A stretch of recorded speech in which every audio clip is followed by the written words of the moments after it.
Kentucky देश ताहारी घर मंत्र जंत्र पचारनी आज्ञा कंटकी देश ताहारी घर से नारी सुवर्णाकार से नारी विधवा होइला ता पति बसी कांदुथुला कि कहबी आए मौसा उड़ी गलानी जे मोर हसा कि कहबी आए मौसा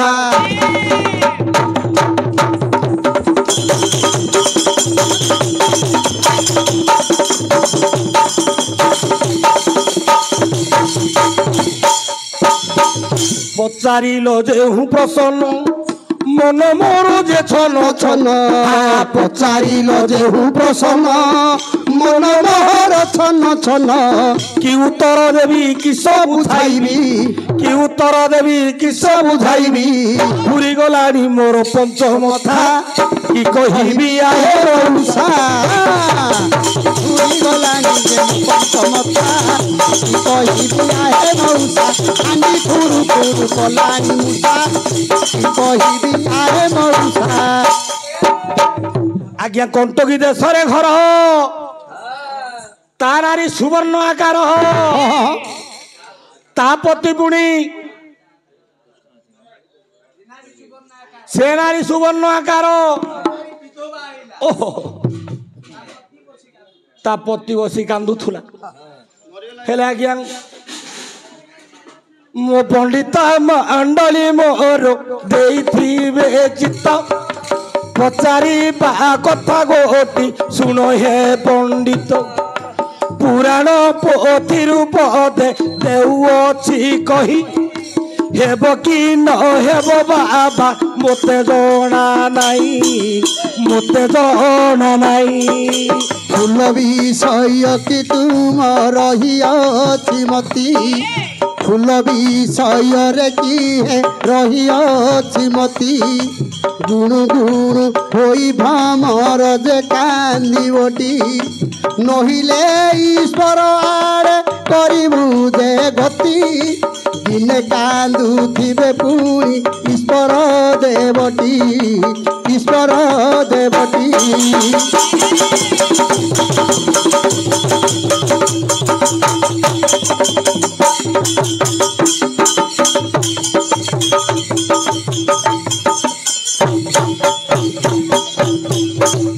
केतकी वृक्ष बोली आज्ञा हूँ केतकी फूलटा हूँ सुनार कलर सुवर्ण परी आकार सुना भलिया रूपटा हलदिया सुवर्ण जमी सुना जमी हलदिया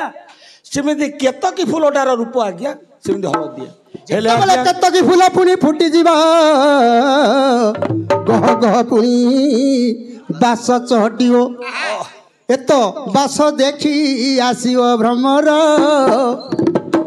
फूलंकर पति अटई भ्रमर जाति चुंबिबा पाई पुणी जे करिव गति जीवा पाई तार नहेव सकती खंडे दूरे रही पुणी घृणा करिवती कांदुथिव पुणी तापति चुमी न पारिली यही फूल जाति गले अंगरे पुणी कंटा जे बसिव कंटा शश हेले मोहर जीवन जीव तेणु गुणु गुणु हेउची भ्रमर फूल कथार कि मन अच्छी तुमर ये दिगरे जेबे तुम न पाए मन जो दिन विष पान करिबे जे पंचानन जो दिन विष पान करिबे जे हर मन कर दे सुन हे पंडित मोर विष खाई पुणी हे भोला शंकर मला परी पड़ी जीवे जे पार्वती वर आसबे से ही दिन माँ पार्वती स्वामी अंगरे पुणी नाही प्राणटी मूर्छाई पड़ी शंकर भगवान कांदी होई पुणी पड़ी जीवे पार्वती अंगरु काच जाक पाड़ी बड़ी भांगी जीवटी भांगी जीवनी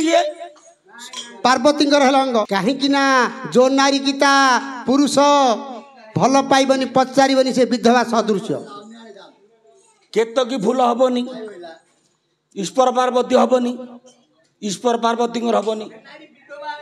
हाँ विधवा रूप कही मरीगला भाया पड़े विष खाई पार्वती ମୂର୍ଚ୍ଛା ହେଇକିରି ପଡ଼ିଥିବେ ଈଶ୍ୱର ଉଠିକିରି କାନ୍ଦିବେ ମୋ ପାଇଁ ଚତୁର୍ଥ ପ୍ରହର ଯେତେବେଳେ ଜ୍ଞାନ ଆସିବେ ଶିବରାତ୍ର ଉଠିକିରି ଶିବ କାନ୍ଦିବେ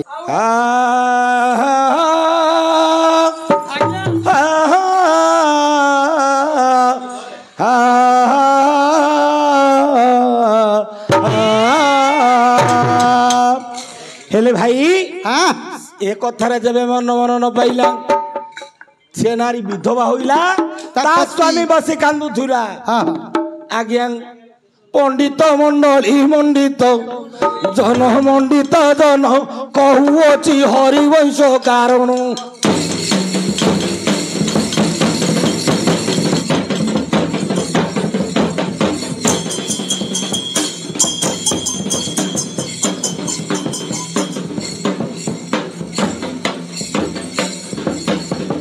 ଲେଖିଛନ୍ତି ଅଚ୍ୟୁତାନନ୍ଦ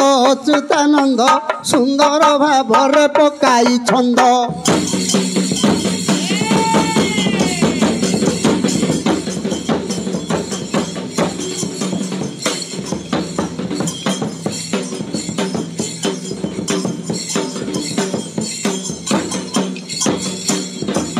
श्यामंत गो बणी पाई जे हरि पाई जे हरि जिने जाइथिले पाताल पुरी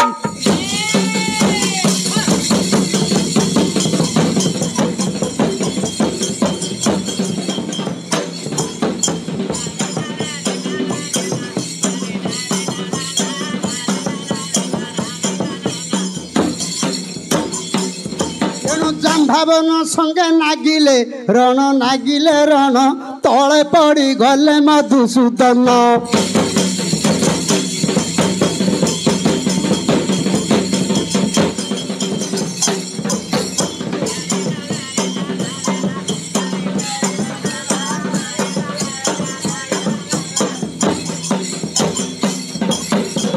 आठ दिन की कंट देइथिले से माने जगिले रक्त बाहर पड़ेले से भितर 8 दिन जिते पारी हो गला कृष्णचंद्र कही 8 दिन जति है अष्टपाट वंशी आज्ञा हेले आज्ञा पद्मोहन हे भमर बुलुची हम कहती आज्ञा आज्ञा बुली बुली भ्रमर गोटिक गला चली पद्मोहन जाई भ्रमर गला जमेली पद्म फूलर मधु खाइबा पद्म केशरे भ्रमर पशिगला बाबू मधुसुआदरे पुणी न बाहरिला चुचुमु पुणी पुष्परे रहिला इणे अस्त होई गले सूर्य नारायण पद्म भितरे भ्रमर पुणी गला रहीन मोदिगला मधु खाऊ खाऊ खाइबा निशारे आज्ञा सी जानी पाइलानी केतला बेड़ बुली गलानी हेले बेड़ बुड़ी गले फूल मुदा होइब फूल भितरे भ्रमर पुणी रहिब स्वामी मला बोली भ्रमरी बसी विधवा होइला पद्म फूल भितरे पुणी भ्रमर कांदिला सूर्य देवता आज्ञा होइले मस्त अस्त हेले फूल गोटी हे मुदात केशर गोटी हे होइला वृद्धित केशर भितरे अछि भ्रमर मात्र आउ थरे सूर्य देवे उदय हेब फूल फुटी गले सीना भ्रमर बाहरिब एक कथा कहिले तुम पाइब चित्त भ्रमर भ्रमरी कथा हे संगात